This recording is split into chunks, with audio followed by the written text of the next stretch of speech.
had a hell of a 2023 season. Me and Rohan are back. Clutch Gene Sports, Rohan Chakravarthi's personal channel, here to bring you the 2023 NFL 49er Edition awards. Now, right after this.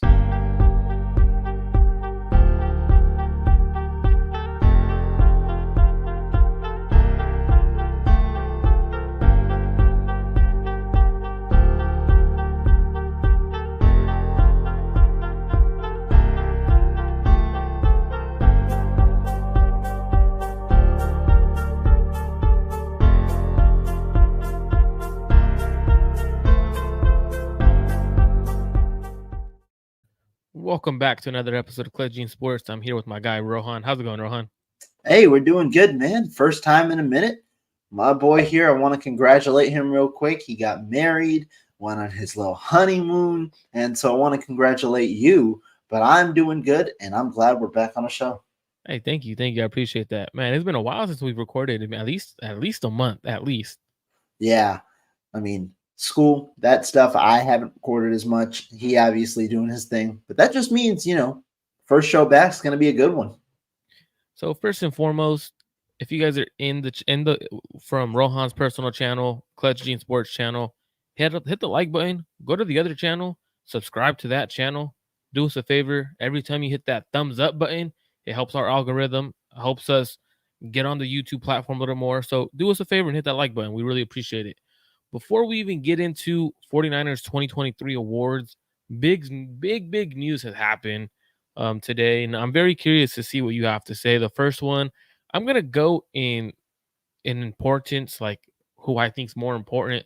I'll do that person last because he deserves a special welcome and a special congratulations on his career. The other one does too, but he's a Seahawk. I'm not gonna give him that much credit. You know what I mean? But what are your thoughts, Rohan, on Pete Carroll? I mean, there's been a lot of surprising stuff recently, in my opinion. This one might have surprised me the most. The reason being, Pete Carroll spoke last week that he wants to continue being the Seahawks head coach. And then what does Seattle do?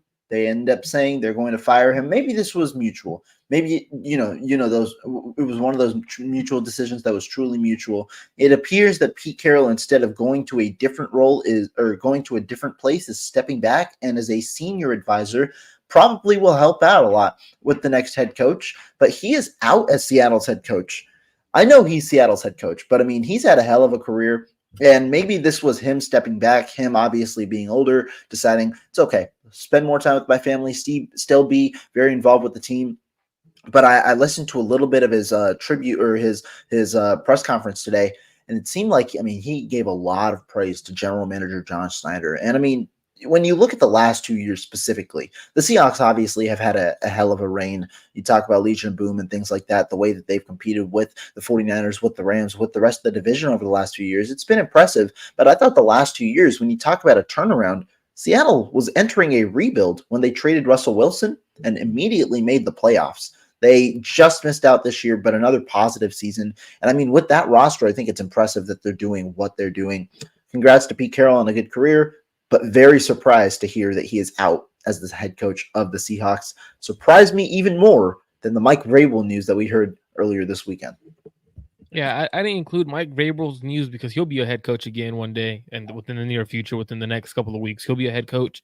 But man, Pete Carroll's interesting because I don't know if it was mutual. Like, I kind of felt like he went. I don't think it was, but that was a weird one, a very weird one. Yeah. Because like in his press conference, he goes on and he's asked, was this your decision to step down? He goes, no. And then they're like, did you fight to stay the head coach? He goes, yes, I absolutely fought my hardest to be the head coach of the Seattle Seahawks. So it kind of sounds like ownership was like, you know what, Pete, your time's up. We gave you the opportunity. You got rid of Russell Wilson like you wanted. You did this, and this like you wanted. He's had a lot of say in the 53-man roster, even though general manager John Snyder's been there. Now, Pete Carroll, he's gone. Well, I'm just super glad that, not necessarily that he's gone, but that last year, John Snyder and Pete Carroll didn't find Anthony Richardson as a Oh yeah. guy to trade up for, right? Because Anthony Richardson went at 4 right before they could pick at 5. They end up getting Witherspoon the corner. To me, that's a big thing for the 49ers. And it's kind of, for me, a farewell gift from Pete Carroll. Like, we didn't get a quarterback, but next coach is most likely going to look for that quarterback. Geno Smith isn't that guy, in my opinion. Good quarterback, but I don't think he's the answer for them. Pete Carroll's gone. Big for the 49ers, in my opinion, because he's a great coach. Big for the NFC West. Now, if they hire the right coach, it could also be a bad thing for the 49ers, because if you look at the 49ers right now, 2 really, really good head coaches in the NFC West, in my opinion. Sean McVay, Kyle Shanahan.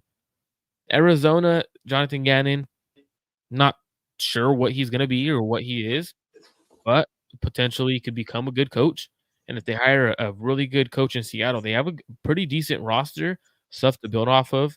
Um, Now, the main thing that surprised me today, I wasn't expecting this to happen. I knew this was going to come. I knew the day was going to come where the GOAT of all GOATs coaches, one of the GOATs of all coaches, was going to retire. Nick Saban announced his retirement today. Has, I believe, was it 6 championships, 7 championships? 7. Yeah, 6 at Alabama. Or no, 7 total championships. He had 1, I believe, at LSU. Yeah. So, super great career. One of the craziest stats I saw earlier today on Nick Saban was he had more first-round draft picks Then at losses at Alabama. That is insane, like, Rohan, talk to me about Nick Saban and what this means for college football. You cover the Wisconsin Badgers as well outside of the 49ers. What does this mean for college football? Humongous. I mean, everyone expected, there's always the inevitable day that Nick Saban's going to retire. Nobody expected it really to come right now. I mean, obviously, if you look back at this year and a couple of the moments where Nick Saban's been in, maybe you could, allude to it. Yeah, maybe this is the year. But Saban ultimately retires. I mean, just 1 week after he lost, just 1 week after he said, he's pretty interested still, obviously, in the program. And there are reports coming out that even up until last night, he's looking to fill out his coaching staff. He was still looking at, making calls, filling out his coaching staff. But obviously humongous, not only for Alabama as a program, but for the college football landscape. Because why did people go to Alabama? It was for Coach Saban. Coach Saban has been a phenomenal leader, a phenomenal program builder, and things like that. That's why Alabama has seen, as good of a success as they've had in the last 17 years since Saban's been there. And regardless, I mean, this is it's a huge deal. But also, when you look at it, is there really I don't think there's anybody in that building that really seems like a head coaching candidate for Alabama. Likely they go outside, and the news comes pretty late in this cycle. So there's going to be a lot of shifting, in my opinion.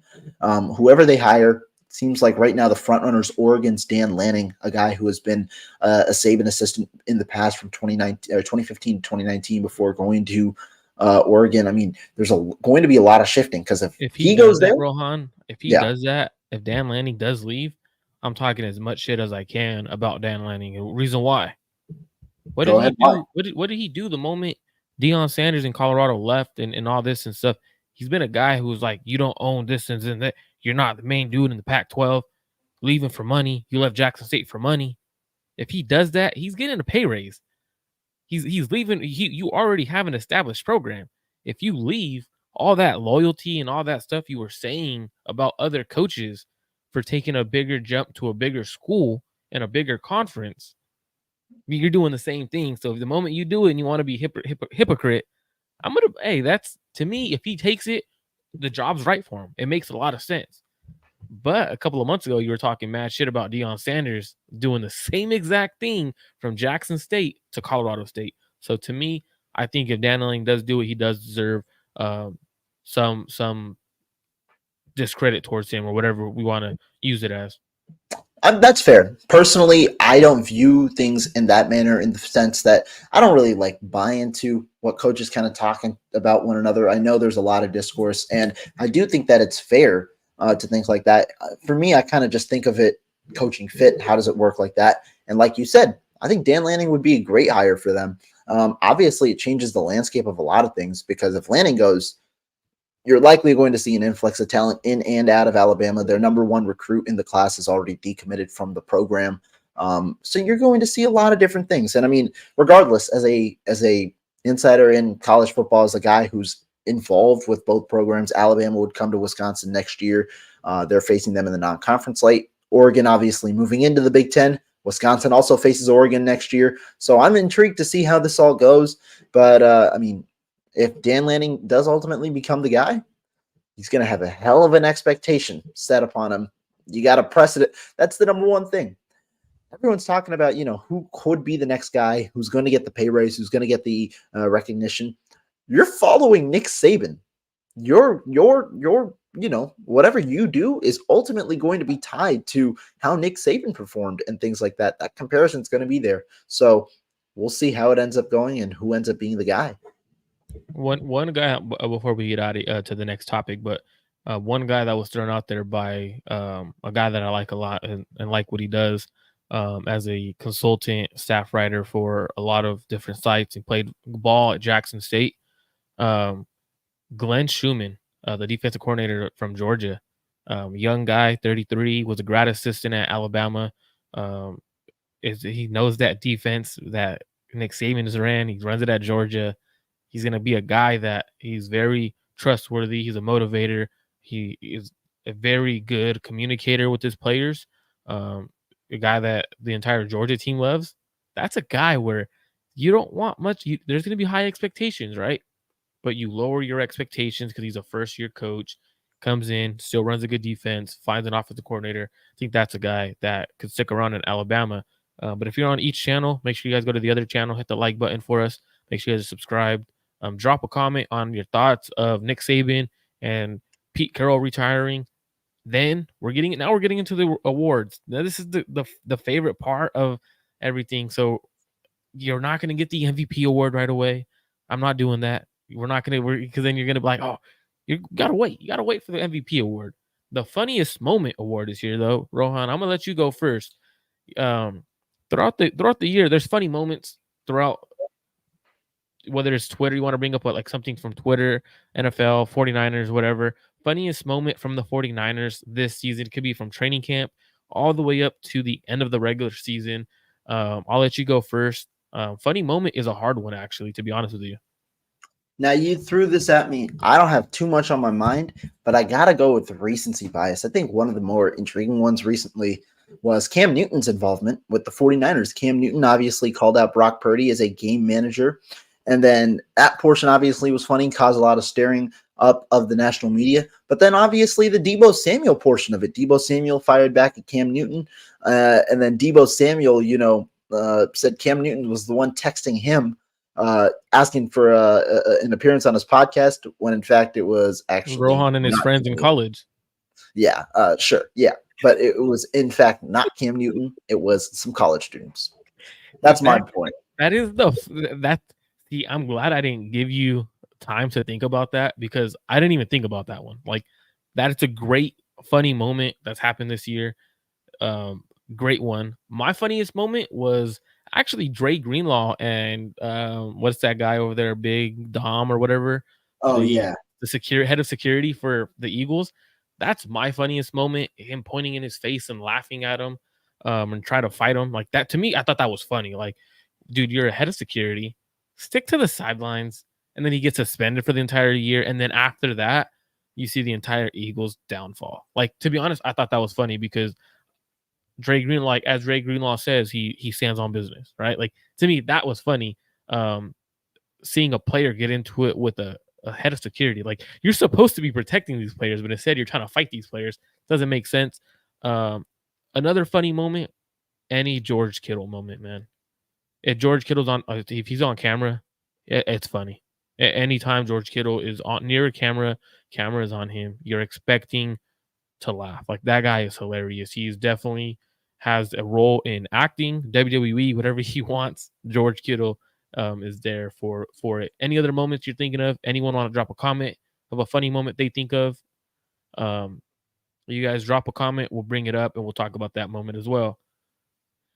Next one, player that you're most excited for next season. It could be a rookie, it could be a veteran, it could be someone who's on the practice squad that you think is going to make the team, someone you think is an exciting player, and it doesn't have to mean that they're going to be a superstar. It's just someone who you are going to watch them throughout training camp and preseason to see their evolution as a player. Yeah, I think this one's a good one, right? Because when you talk about teams like the 49ers, you see how talented they are. And usually those teams with talent and a team with as much success as the 49ers doesn't really go over a lot of turnover. And so when you're talking about players you're trying to project for next year, I don't think there are too many of these guys on the roster that you can really think about at key positions. But I think the number one guy that immediately comes into my mind is going to be a guy who I expect to start next year.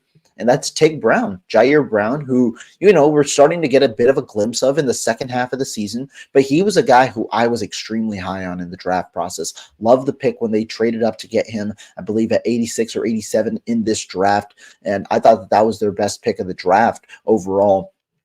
Jair Brown, though, we're starting to get a glimpse of him this season. He's likely going to start alongside Talanoa Hufanga next year. I expect Tashawn Gibson to retire. And so when you're talking about projecting these picks for next year, that's what the 49ers did when they selected him this past offseason. And so I'm excited to see. I saw a glimpse of his work ethic at training camp this year. One of the first guys out always. And so excited to see how he grows in year two at 49ers at safety for the 49ers. That's a great pick, and I knew you were going to go that route. Kind of had a feeling you were going to go Tig Brown.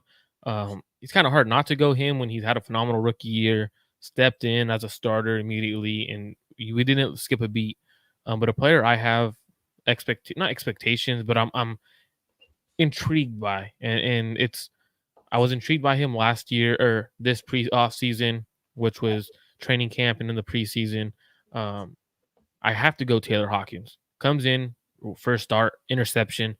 A guy that I thought should have made the roster actually this offseason. I had him on my initial 53.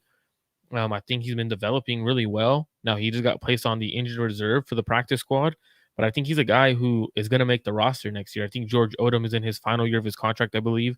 But he's a guy, in my opinion, who could come in. Like you said, Deshaun Gibson's going to be retiring. There's an open spot at the safety position, whether it's a backup. Talanoa Hufanga, he's coming off an ACL injury. So you're going to have players you could trust to play there. And Steve Wilkes has spoken highly of Hawkins. His play, speaks highly. Like if you watch him in training camp, you watch him at in preseason, and then you watch him in the regular season last week getting an interception. I think he's been very consistent. Even the year before, he was a rookie. You and I were both in at training camp, and there was another safety that was there who a lot of people were. Well, he was, I guess, ranked higher. I can't think of his name, from Texas A&M. Cannot think of his name, but you're saying Mike Elko? No, I don't know. I don't think it was Mike Elko, but it was a safety that the Niners had on their practice squad during training camp. You're saying the safety? Oh, yeah, that guy, Leon O'Neal. O'Neal, right? O'Neal was ahead of him, but Hawkins always looked better. So for me, I think Hawkins is the guy that I'm intrigued by. I'm excited to watch this year. Now you have an Iron Man award, and what this means is a player who plays all 17 games in the season. For the 49ers, there's a lot of guys that played. I don't know if you're familiar with the list, Rohan. I could go ahead and read off the if I pull it up real quick, I could read it off for you. Let me go ahead and pull it up for you. You're talking about the players that played all 17 games this year, right? Yeah. Yeah, no, there were a lot of players, surprisingly. The 49ers, they faced some injuries at the end of the year, but there were a lot of players that ended up playing all 17 games. Obviously, the Iron Man award is one that nowadays in football, might not be as, might not be as, not necessarily valued, but as normal just because of how the game is.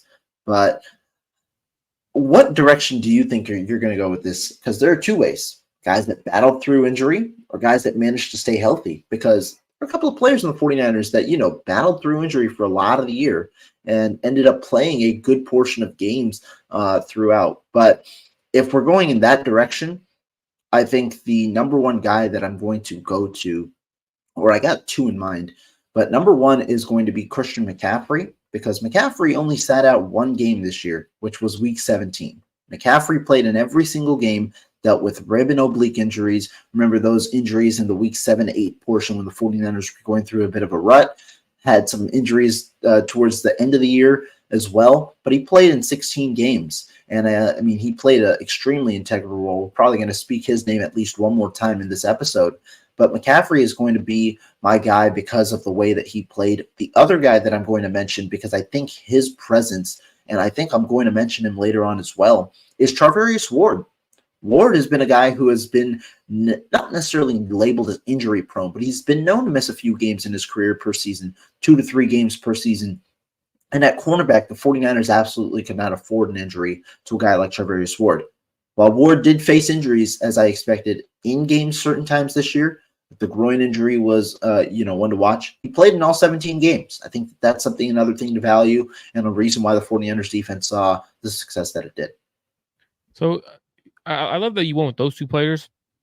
I'm gonna go a little bit different route. I'm gonna go a player who has been often injured, talked negatively by a lot of the fan base in terms of where they drafted him and who they were trying to replace.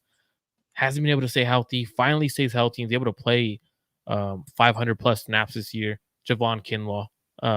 I have to give him the award in terms of he was been often injured, came off of knee surgery. A lot of people were like, "Oh, he's going to be injured again this year." He's done. He's done. This is his last season with the 49ers.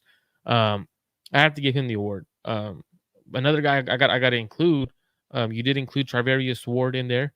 A lot of the 49ers players who were actually able to stay healthy throughout the entirety of the 17-game season. It's interesting because looking at it, I wasn't expecting that many players to stay that healthy. Like looking at the 49ers, they had more players than I want to say they had 17 players who played the entirety of the season, which is pretty phenomenal. The next guy I have, Fred Warner, man. It's crazy how Fred Warner goes year in, year out, able to stay healthy, able to play at a high level.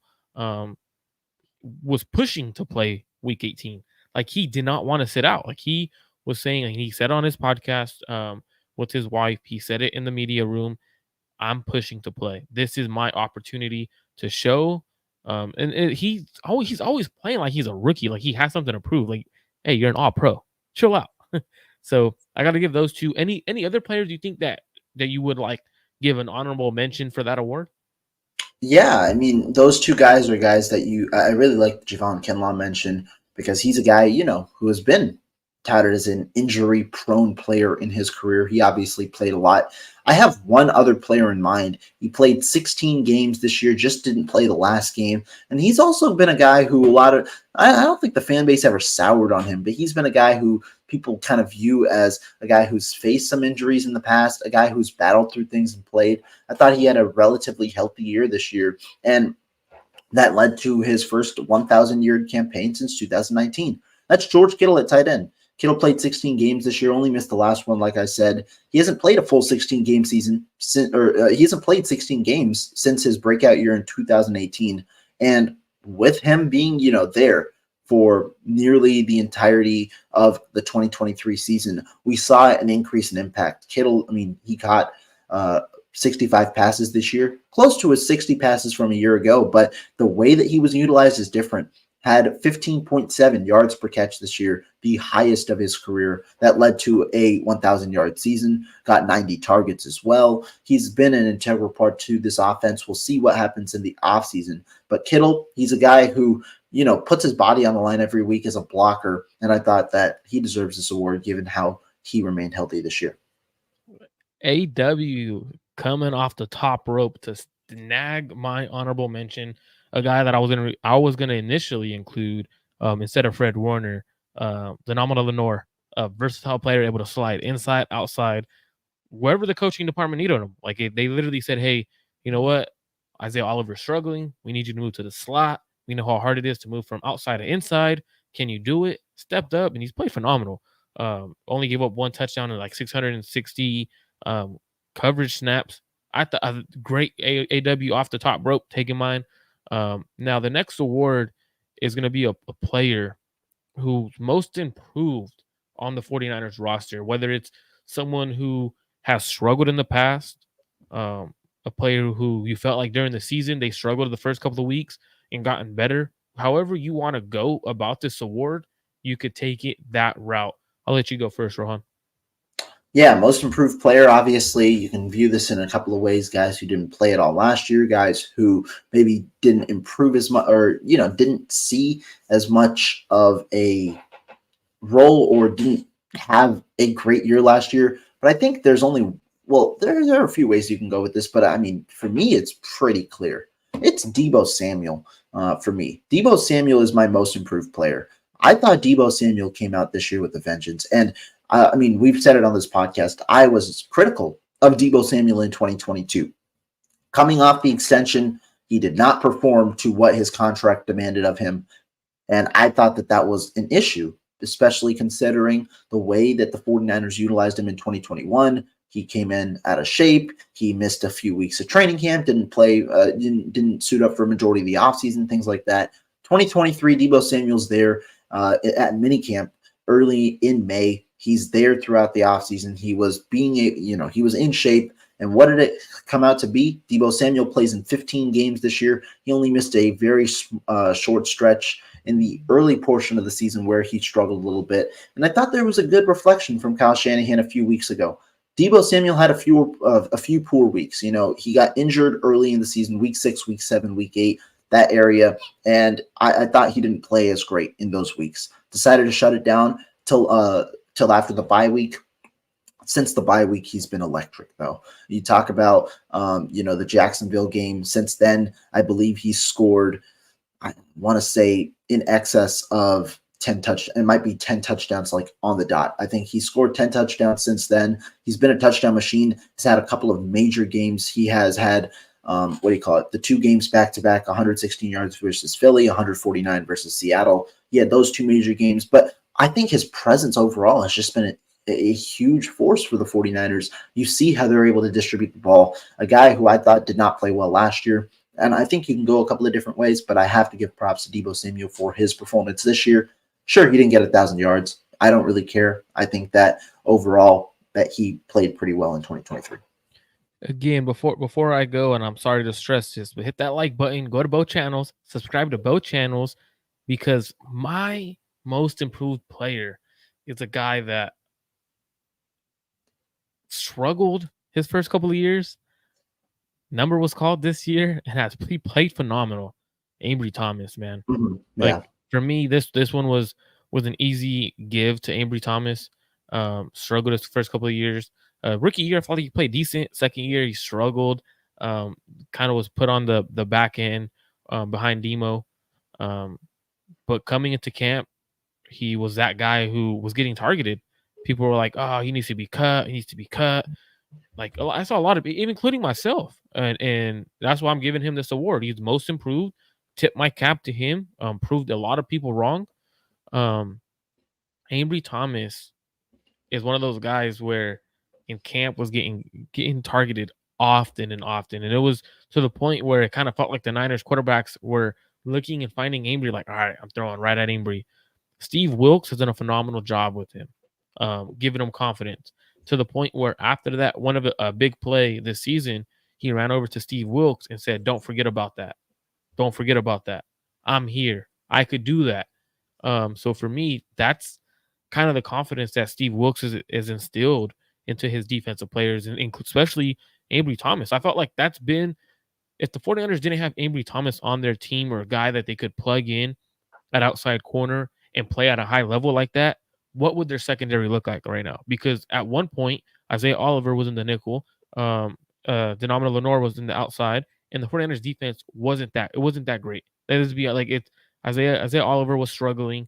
The defense was struggling, and I'm not saying it was because of Isaiah Oliver, but you move Demo, who was much better than Isaiah Oliver in the slot. Ambry Thomas is playing at a top 15, top 20 level corner level when you look at the stats and you go into the deep analytical stats of it. So I definitely have to go Ambry Thomas. I felt like that one was pretty easy to choose from. If I had to give a second award to someone for that position, I felt like I got an Aaron. interesting one. Go ahead. Go Go ahead. ahead, bro. I No, want to go hear ahead. yours first, and because mine I'm going to save for last. So I want to hear yours first. I'm actually gonna go Aaron Banks. I felt like Aaron Banks has been a Pro Bowl guard this entire year. When he's healthy, he's a Pro Bowl level guard, and he's improved. And I'm last year he was phenomenal. He was a very good guard, but I feel like this year he's even that much better. That has allowed the offensive line to allow them to slide Brendel right a lot more than they have in the past. Normally they would pick and choose. Aaron Banks has allowed for the offensive line to slide right, allowing him and Trent Williams to go one-on-one on their side. So I definitely have to give him a mention in that most improved, because he was a player who didn't play his rookie year, played his second year in his third year, and he's been that improved on the 49ers roster. That's a good one. I mean, I think that both are good. Ambry Thomas was one on my mind. Now, this one is intriguing because, again, I don't know exactly how you compare it to his first year, but I have to include his name in here because his ascension has been something to note. And that's that quarterback. Brock Purdy is my second most improved player on this team, because when you play at the most important position of in football, and you have the jump that Brock Purdy has, I think that has to be noted. I don't think Brock Purdy was in the I think it's fair to say Brock Purdy was not a top 20 quarterback potentially last year. But I don't think that you have to include Brock Purdy. If you're talking about solely this season, he's a top 10 quarterback. Overall, he's in that franchise range in the top 13, I think, right now. That's where Brock Purdy is. He had a phenomenal year. I mean, he broke the 49ers single-season passing record. He is fifth in the NFL in yards, third in the NFL in touchdowns, first in the NFL if you value it in quarterback rating. But more importantly, why I think it's important to note Brock Purdy is here is because of the stretch he had after some struggles. I mean, did not play that great in that 3-game stretch. Cleveland, Minnesota. I thought Cincinnati he played pretty well. Thought Minnesota was the one that he played pretty well up until the concussion. Didn't have a great last 8 minutes. But that 3-game stretch where the 49ers were losing, Purdy had multiple turnovers, in those games. He threw, I believe, 2 interceptions in the Cincinnati game, in the Minnesota game, had an interception as well in the Cleveland game. And then in the second half of the season, what goes on? Purdy, up until that Baltimore game, played pretty well. I mean, he only threw 2 interceptions, threw for, I believe it was 17 touchdowns, a nice ratio over those 6 games, ultimately leads the 49ers to a good record. Of course, there's a lot of weapons around him. There were some lows in this game, in this year, but I thought Brock Purdy, you definitely have to include him, given the fact that he's probably right now top 7, top 5 in the MVP voting. I think you did a phenomenal job mentioning Brock Purdy, especially because you have to give him his credit, right? Last year, looking at a lot of numbers, he wasn't who he was this year. Like if you go back and you watch, even if you go, just don't even look at his numbers. Go back and watch last year. Watch one game from him last year. It's not the same quarterback. The offense isn't the same offense. Much better. Yeah, he's much better. His anticipation was there. It's better. You talk about his pocket presence. He's no longer rolling left. He's confident in the pocket. He has good pocket awareness. Everything that you want from a quarterback in terms of the intangibles and the assets that you can have, Brock Purdy provides them for you, and that's why he is right now up in that franchise quarterback range for me in the top 13. Absolutely. Like, for me, what's done it is his willingness to be super old. He's so aggressive. Like at times it's like it's unnecessary to be that aggressive. Like, but it's fun to have that quarterback is that aggressive, attacking downfield, making defenses pay for busted coverages. We haven't had that in so long in terms of what Jimmy Garoppolo and the quarterbacks prior have been able to do in making a team pay for busted coverage. So for me, Brock Purdy is definitely a guy who could be in that most improved range because of what he's done from his rookie year to his second year. Um, I like what JCK 510 says. He goes, how about Brandon Ayuk? I feel like he has always been really good, but this year was so great for him.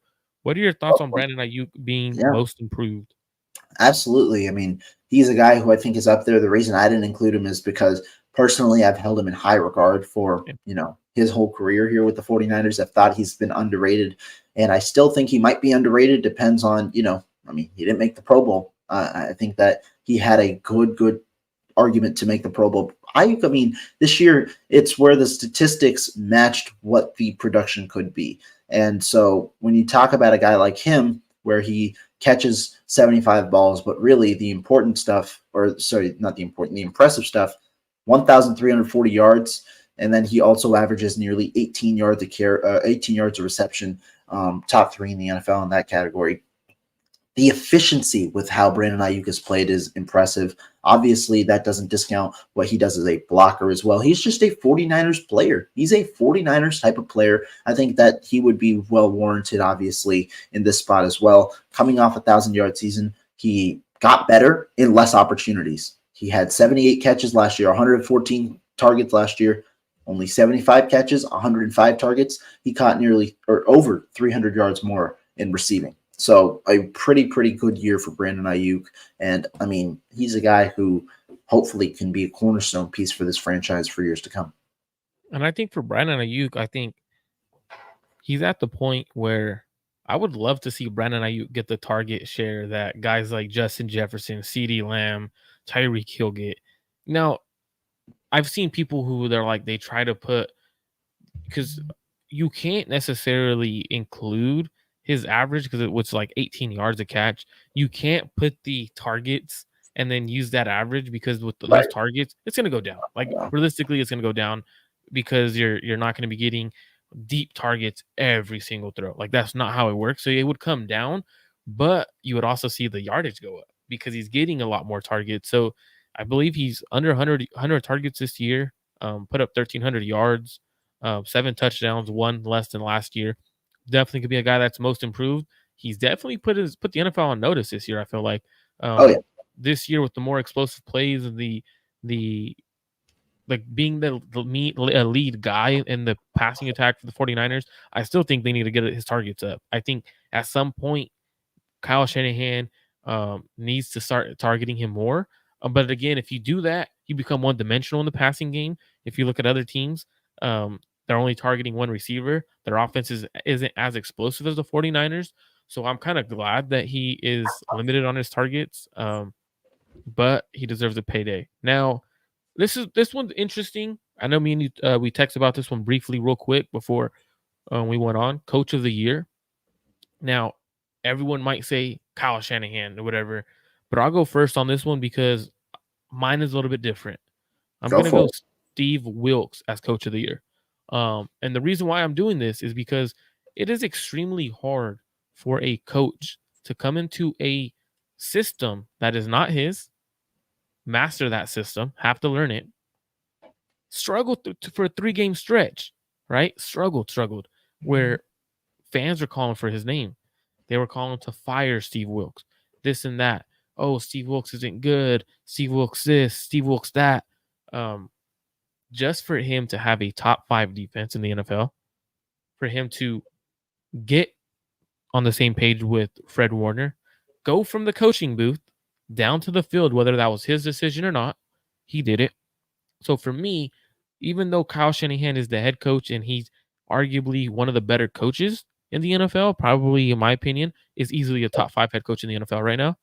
Steve Wilks, what he did in terms of learning a different system, not bringing his system. Normally, a head coach hires a defensive coordinator and says, "Hey, I like the system you use. Come over here and coach your system." Nah, Kyle Shanahan said, "Hey, I like you as a coach, but my system's better than yours. I put this in with D'Amico Ryans and Robert Saleh. Come in, you sit down with Fred Warner. Fred Warner teaches you our system. You got to call the plays." To me, that is high level coaching. When you could come in, take someone else's system, master that, implement your system with it, get all the corners. This is the first time we've had all of our secondary playing at an extremely high level. Charvarius Ward, Ambry Thomas, Denomina Lenore, Hufanga was playing really good football. You had Tashawn Gibson playing good football. And then you bring in a rookie, Tig Brown. Oh my goodness. Like that to me is a phenomenal job as a coach. Steve Wilks for me is coach of the year on the 49ers. And I get people being upset with him, but it was never, in my opinion, those 3-game stretch, they weren't his fault. It was more on the players, in my opinion. And I think that's fair. When we spoke about it early in the year, we talked about some of the issues that Wilkes had, but we also said a big issue during the 49ers slide was, player mistakes, player execution. Now, I appreciate the Steve Wilkes pick. I think that that's a good one, but I also can't deny what I believe should be the coach of the year in Kyle Shanahan. I think Kyle Shanahan is this year's coach of the year. I understand the love for Kevin Stefanski. I understand the love for D'Amico Ryans and coaches like that. But if you look at the precedent with Nick Sirianni last year, I think Kyle Shanahan should be coach of the year. I can't go with Kevin Stefanski just because his side of the ball ranks in the bottom 10 in EPA per play and a lot of statistics. The offensive side of the ball isn't what carried the Browns to a playoff, appearance this year. It's the defensive side. I understand the quarterback play is down in Cleveland, but overall, that's why I'd go Kyle Shanahan over him, and then D'Amico Ryans. I think what he did is extremely impressive. No, Obviously, we're not including. So this is coach of the year on the Niners squad. no, I know, but Oh, I'm going to talk about overall coach of the year and then relate it back to the Niners. Gotcha. I thought I That's thought the you way took to it go. as entire NFL, but I No. was like, if we want to do that, it wouldn't be Steve Wilkes for me. Yeah, no, but no. I think Kyle Shanahan overall is the NFL's coach of the year, which is why I have to put him as the Niners coach of the year. Shanahan to me has always been a top coach in the NFL. I viewed him higher than others, but I honestly thought this year was his best year as a head coach. I thought he grew as a head coach. I thought he, from the beginning, from training camp, from preseason, from the beginning of the season, it seemed like he had experienced some growth overall as a head coach. He is, he's more accountable. He's taking acknowledgement, things like that. You could sense from an early pattern. And I thought him as a play caller, he utilized all of his weapons this year. I thought when you talk about giving Brandon Ayuk more targets, I agree. But Shanahan featured Brandon Ayuk more this year in terms of being the number one in an explosive offense. I thought the way that he implemented his entire offensive scheme, I thought was better this year. I thought just the way Shanahan coached for most of the in-game decisions was pretty good overall. That's the thing that I had. He has a supreme confidence in his players. I thought, and then obviously, when you talk about Steve Wilkes, I thought Shanahan identified a good defensive coordinator to come and fill in that role, who now has already been receiving head coaching interviews. Wilkes has done a good job. Personally, I think Shanahan's done an even better job. He's my NFL coach of the year and my 49ers coach of the year. Absolutely, definitely agree there. He should win coach of the year, but he likely doesn't. But if you agree with us in terms of Kyle Shanahan being coach of the year, that means you have to hit the subscribe button, hit the like button on both channels because you agree with us, right? It's how it works. It's how it works. JCK 510 says, I think John Harbaugh should win coach of the year. He is in the toughest division, and Lamar isn't even blowing anyone away in stats, and he's still an MVP candidate. I think there's definitely room for debate for coach of the year. I think coach of the year is going to go to essentially the coach who's coached his behind off in terms of with the least amount.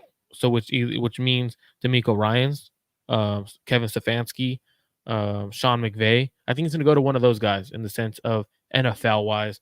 And I think it's going to be the second year in a row that Kyle Shanahan gets snubbed. Or not second year. I think it's actually a second year in a row, actually, I'm going to say. Even in 2019, I thought Kyle Shanahan should have won it. I thought last year what he did with three quarterbacks, one being the Mr. Irrelevant and continuing to win. If Kevin Stefanski wins because he brought Joe Flacco out of retirement and is making him look decent, well, Kyle Shanahan did that last year with the Mr. Irrelevant pick in Brock Purdy. Why didn't Kyle Shanahan win that award? That's why I don't think the raw stuff or people saying Kevin Stefanski should win Coach of the Year because look what he's doing with his quarterbacks. I don't care what he's doing with his quarterbacks. Look what Kyle Shanahan did last year. He didn't win it. So if you're going to go based off of how the voters vote, if Kyle Shanahan didn't win it last year because of that, Kevin Stefanski shouldn't either. Rookie of the Year before we get to the main awards, which is Defensive Player of the Year and the MVP. Obviously, 49ers are such a good team that you hardly see rookies play. Now, we have seen a couple of rookies play for the 49ers this year. We've seen guys like Ronnie Bell. We've seen Tig Brown. We've seen the most important kicker in the entire NFL who decides to miss field goals before the end of the season to give everyone a heart attack, Jake Moody. Who is the Rookie of the Year, whether it's a guy who has been playing meaningful minutes, or is it a guy who's on the bench who is playing special teams? Who is rookie of the year to you, Rohan? Yeah. Unfortunately for me, it's kind of process of elimination with the 49ers. So rookies, first of all, the Niners only had their first pick was in the third round. Makes it already supremely hard for them to compete on a roster that might be the best in the NFL talent-wise. But to me, it's the guy who's played the most. Well, not necessarily played the most, but the guy who I think has had the most impact in his role, and that's Tig Brown. I think Tig Brown is the rookie of the year for me. I think he's the unquestioned rookie of the year for the 49ers. Moody, I don't think he's had a bad year necessarily, but if you're talking about how he ranks amongst kickers in the NFL, Moody's 84% from 84% kick accuracy this year, ranks 20th in the NFL. It's not like 84% right now is a top mark with the way kickers are, especially some of those undrafted kickers that we mentioned earlier in the year. It's 80. It's I'll let you 20th in speak the on it. NFL. Yeah, it's 20th in the NFL. And then I mean, he only missed one extra point, but he still ranks 12th in the NFL in extra point, with his extra point percentage. And so there are different things like that. But I think there's obviously room for improvement. We'll see how he plays in the playoffs. Obviously gave fans a heart attack in that last one with a few misses, but I got to go take Brown over him. As for Ronnie Bell, had some issues with punt return. That was his main role overall in the year. So to me, process of elimination, Tig Brown is my guy, and I think Tig Brown has also been fairly, he's played fairly well in the time that he's had as the 49ers starting safety. I think I 100% agree with you. Tig Brown has to win this award, process of elimination, but it's not necessarily just process of elimination. If you go back and we watch Tig Brown, he's played really good football. Like Mhm. it's not like he's the only guy who's played, so there's no other option, right? Like Ronnie Bell has 2 touchdowns on the year. He's played some football. He's had some drops, muffed a couple of punts or made him look kind of scary. Um, Jake Moody was done good. Um, but when you're drafted that high as a kicker, the expectations on a Super Bowl caliber roster are you don't miss. Right. Now, all kickers miss. I get that. So I'm not too worried about the rookie kicker, but Tig Brown has to be rookie of the year on the 49ers. Now, I'm going to ask you a question outside of the 49ers. Who do you think should win rookie of the year? And I know we're not talking about outside of the 49ers, but since 49ers have a limited option, who would win rookie of the year in your opinion for the NFL? Yeah, so rookie of the year divided into offense and defense. I think offense right now, there's a big battle because you know how NFL views quarterbacks. They view quarterbacks in a high regard. I'm going to play, fool's advocate here. And I'm a big CJ Stroud guy now. I wasn't as high on him as I was in the draft. Probably my biggest miss this year in terms of not having him as my number 1 quarterback or number 2 quarterback. I had him at 3. I'm going with Puka Nacua. And sure, 49ers fans may disagree. Jack here agrees with me. I'm going with Puka Nacua. The reason being, Nacua, when you talk about a season that he has had in terms of breaking records, I understand 17 game season, whatever it might be. But the season that he's had, if it's as historic as it is, if he has the chance to be an all pro in his rookie season, I think he deserves the offensive rookie of the year. I think you're right. I think how do you so to me, if we're gonna make these awards, if we're only gonna award them to quarterbacks, what's the point of having it be rookie of the year? What's the point of having it be most valuable player of the year? You know what I mean? Like for me, if it's just gonna be a quarterback award, you can't make it that, but make it a rookie quarterback of the year if that's the case. I think you're right. I think Puka Nacua with the record breaking season he's had, and not just one record. He's broken multiple records. He's broke the rookie single season catches in a season for a rookie, most yards for a rookie. Um, Arguably the better player and receiver on the Rams this year when Cooper Kupp went down. So it's kind of like I agree, but I think CJ Stroud wins it because he's a quarterback. Unfortunately, I think CJ wins it too, but I would put Nacua. This is, that's D'Amico's team. We usually would pick CJ Stroud, but no, to me, it's Nacua. I think to be honest, I think it's Nakua too. Now, defensive rookie of the year. I'm curious to see where you go because there's a lot of different options you could go. Um, for me, I would definitely. I'm like I'm stuck. I don't know who you got. Will Anderson, you got Jalen Carter, you got Devin Witherspoon, Brian Branch, who's played phenomenal his rookie year. Um, I personally think I gotta go with Will Anderson. I know Jalen Carter has been pretty good, but I feel like the defensive rookie class has been underwhelming.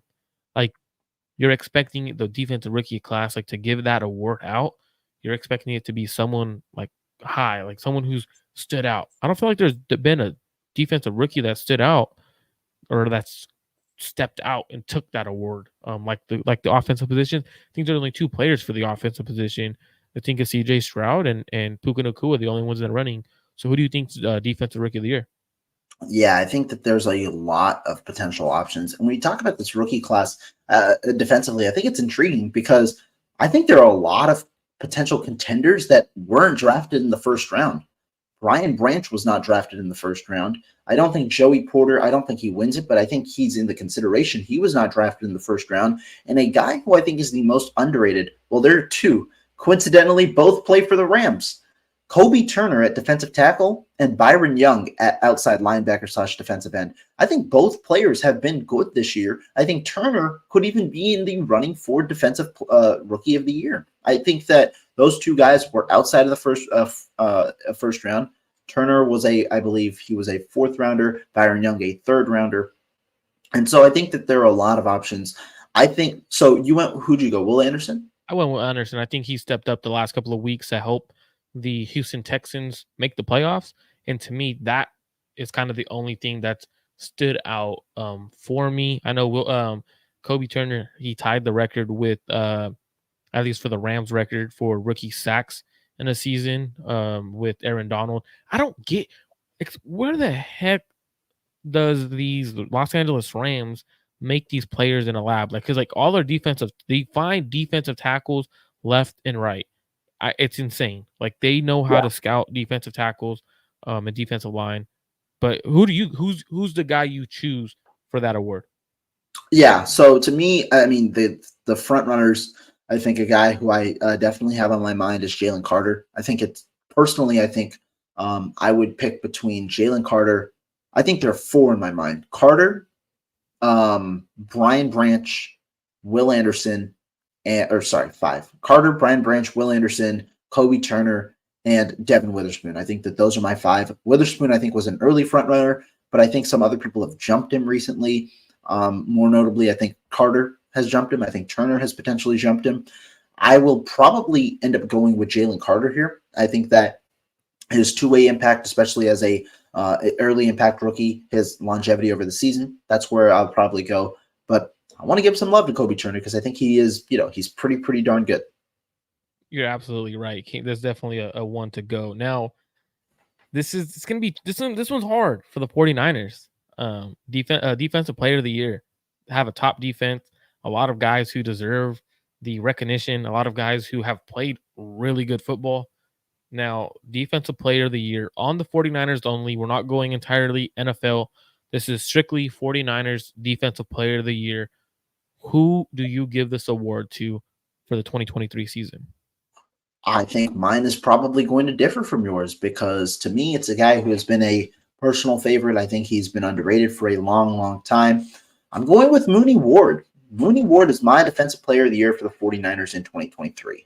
I think Mooney Ward had been the most consistent player for this team throughout the entire campaign. Thought Fred Warner had a bit of a slip, in when the 49ers defense was struggling a little bit during this win streak and earlier in the season. But I think still Warner has had a phenomenal year. Nick Bosa, obviously, maybe not in terms of sacks that you see his impact, but I think his impact has still been felt throughout the entire team. You've seen a little bit more of a distribution in terms of sacks, but Bosa still has an insane amount of pressures as well. But I think this team isn't complete without the cornerback play of Charvarius Ward. I think that he is an integral piece to this team. And I'm going to go with him because Ward, not only did he, make a lot of plays in his role, he's had a lot of passes defended. I think he leads the league with 23, but he's also come up with interceptions recently. He has 5 on the season. I think that's impressive. A forced fumble as well. This is Ward's best year. I think it's a all-pro caliber year for Charvarius Ward, and that is really high praise for me. I believe he made the Pro Bowl. This is an all-pro caliber year for Charvarius Ward for me. He's my DPOY. That's a great pick because it's a lot of times we like to choose the biggest name player in terms of like Fred Warner and Nick Bosa's, right? But I think that's a phenomenal way to. I think you worded that exactly the best way you could. Guy who's been underrated, but he stepped up, right? For me, this one was hard because I wanted to give this award to a player who, without him, the defense isn't the same, and without him, they might struggle, or there might be a position that lacked a little bit of it. So for me, it was very hard when I was actually looking at this one because I want to go Fred Warner, I want to go Nick Bosa. Like those are obviously the most impactful players on the 49ers. Like that, without them, the defense isn't the same, right? That's obvious. But the player that has been the guy that's allowed this team to excel, I agree with you. I think it's Charvarius Ward in the sense of what he's done. Steve Wilks allowing him to go shadow receivers. We haven't seen that with the other coaches. With D'Amico Ryans, he didn't have him shadow much, and when he did, it was usually because it was maybe DK. Now Charvarius Ward took it upon himself to call his shot. He said, "You know what? I'm going to put myself in the top 5 category." The moment I started getting interceptions, 1 week later, pick 6. Right? That's what a defensive player of the year does on your roster. Now, I wanted to give to Fred Warner if I wasn't going to give to Charvarius Ward because I think Fred Warner went to Steve Wilks and said, "Hey, look, this is not how our defense runs. We run our defense like this. This is what we do. We don't like that you're calling this." And he expressed it to the media. He expressed that there's certain things that we don't like to do. Figured it out with Steve Wilks. They mastered it. Top 5 defense. So I agree. Charvarius Ward does win Defensive Player of the Year for the 49ers this year. If it wasn't for him, I would give it to Fred Warner. I felt like Nick Bosa. I felt like Nick Bosa didn't win the award because of the start to his season. I felt like he was getting a lot of pressures and everything like that, but he wasn't getting home, and the defense needed him during a 3-week stretch, and he wasn't making those plays, or he was getting pressure but not the plays, right? So for me, that's why Charvarius Ward wins it. Second would be Fred Warner. Now, the biggest award, and I think we're probably going to disagree here, for the entirety of the team, the 2023 MVP award for your 2023 San Francisco 49ers goes to... You go first. Go for it. Oh, you want me to go? See, Ron, I knew you were going to do this. I knew for the MVP I have my guy in mind, and I do believe we're going to disagree. So I want to hear you first. I knew Rohan was going to do this on the MVP award because he wanted me to say this player just so I could get cooked because he knows me. Rohan knows me. He knows I'm going with Christian McCaffrey. He knew I was going. He knew it, and he set me up, and I love it. But I think Christian McCaffrey without the 49ers, without Christian McCaffrey, the 49ers offense isn't the same. I feel like Christian McCaffrey is a phenomenal player. He opens up the entirety of the offense. Even when the run game isn't there, Christian McCaffrey is explosive out of the backfield. I think he deserves MVP considerations for the entire NFL. I think he should win it. Now he's probably not going to win it because Lamar Jackson's going to win it. It's a quarterback award nowadays. But when you look at what Christian McCaffrey brings to the team, without him in the playoffs, without him in the regular season, it's a different offense in my opinion. Even with Brock Purdy out there, and Brock Purdy, and don't take this the wrong way, Brock Purdy is my second guy on for MVP. He's absolutely my second guy for MVP. Third would be Fred Warner, and then so on. And then the reason why Fred Warner would be third and not Charvarius Ward, because he just won Defensive Player of the Year, is because the entirety of the team and what they bring to the entirety of everything. So for me, Brock would be second. I think Brock deserves his credit, deserves his dues, deserves his flowers for what he's done. But for me, Christian McCaffrey is just that much of a dynamic player that he deserves that award. And for me, Christian McCaffrey wins MVP for the 49ers this year. I think I think that is extremely fair. McCaffrey has been atop my list for a long, long time this year.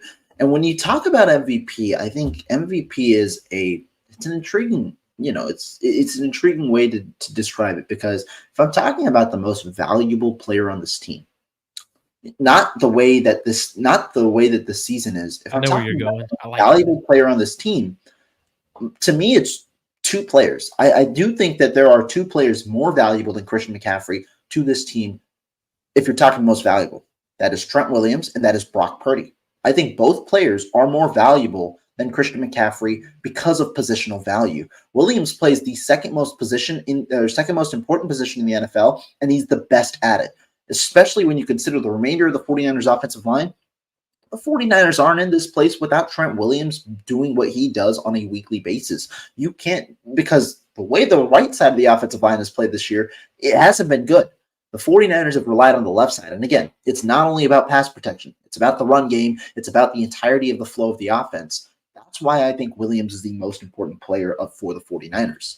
However, the reason Brock Purdy climbs into the conversation for most important player on the 49ers is because Williams did miss a few games this year, and Purdy showcased his talents in those games. I believe Williams was out in week 10 against the Jaguars, or I forget the exact weeks that he was out, but Brock has played really well this year. And the reason he's the second most important for me is because he plays the most important position and plays it at a top 15, top 13, whatever you want to call it, level overall, top 10 this year. And so that's the thinking that I have in terms of most important player.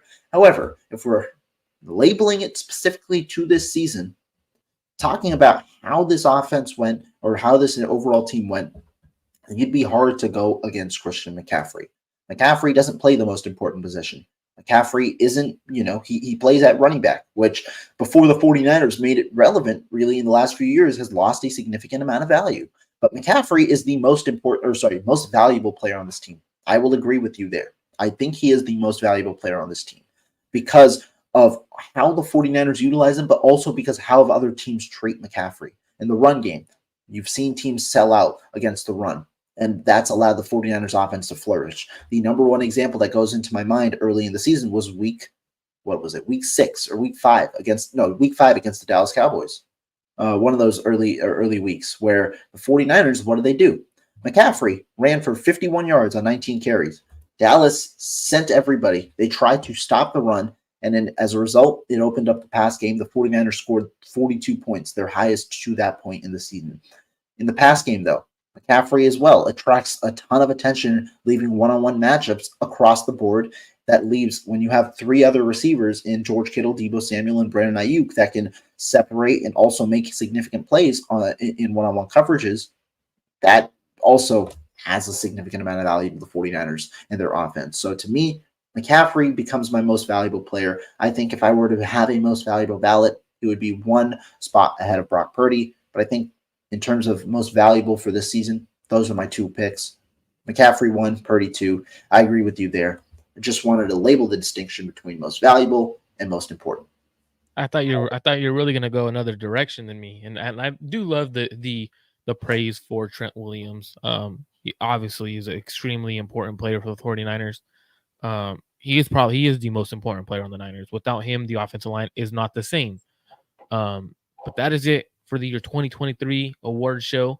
If you guys are watching, make sure you guys go to both channels, Clutch Gene Sports channel, Rohan Chakravarti's personal channel. You hit subscribe, you hit that like button, hit the notification bell so you know when we're going live every week. Make sure you guys are tuned in to the next show. I'll be back Friday. Rohan, when will you be back live? Probably tomorrow. I got a show with Ryan, so probably tomorrow morning. So make sure you guys are tuned in. Make sure you guys hit that subscribe button, hit that like button. We'll be back. Every time you hit that like button for us, it does us a favor. It brings us to more people, more eyes to the show, more shows you get. Thank you guys for tuning in. We're out.